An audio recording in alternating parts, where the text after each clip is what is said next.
Now let's go to politics. GOP race for the White House. Senator Lindsey Graham no longer in it as of today. South Carolina Republican making the announcement just a few hours ago.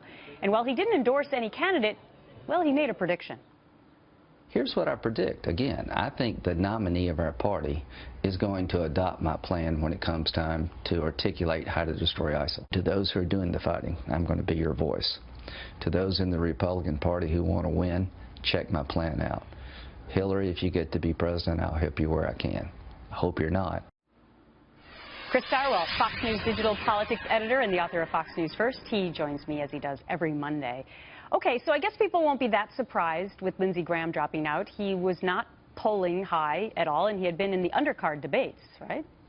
Right, he had been in the undercard debates, but he was hilarious and awesome and great in the undercard debates because he did not care. He was not afraid to say stuff. He was not afraid to throw it out there and was absolutely entertaining and absolutely good. So the nation mourns the loss of undercard debate Lindsey Graham. But yes, you're quite right that for a long time, probably even really from the beginning, Graham was not going to be the guy. The only thing that this changes two things. Okay. One thing it changes is, in South Carolina, where he's from, his endorsement, his presence could be useful. Yes. And then we care a lot about New Hampshire, where his colleague, his compadre, Senator Kelly Ayotte, has been somebody whose support people have wanted for a long time. With Graham out of the picture, is she going to make an endorsement? So there could be some consequences to this, but not too many. And John McCain had endorsed his friend Lindsey Graham, so that would also be up in the air as far as who he would decide to endorse, right? Right.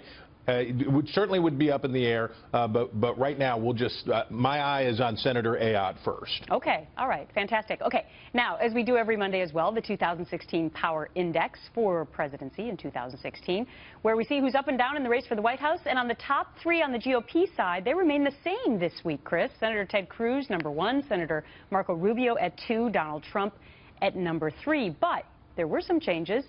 With the next three, Governor Jeb Bush moving up a spot now to #4, Carly Fiorina dropping down 1 to 5, Governor Chris Christie staying put at #6. So what say you about the changes?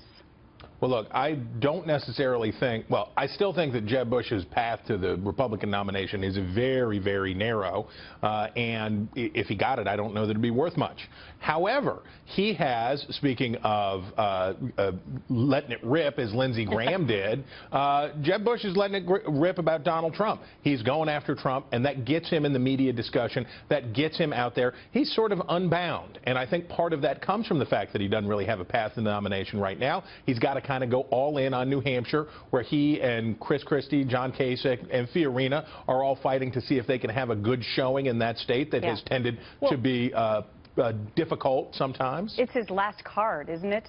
I mean, he has to. He called Trump a jerk. He has to come out now, and as he did in the last debate last week, he has no other game, right?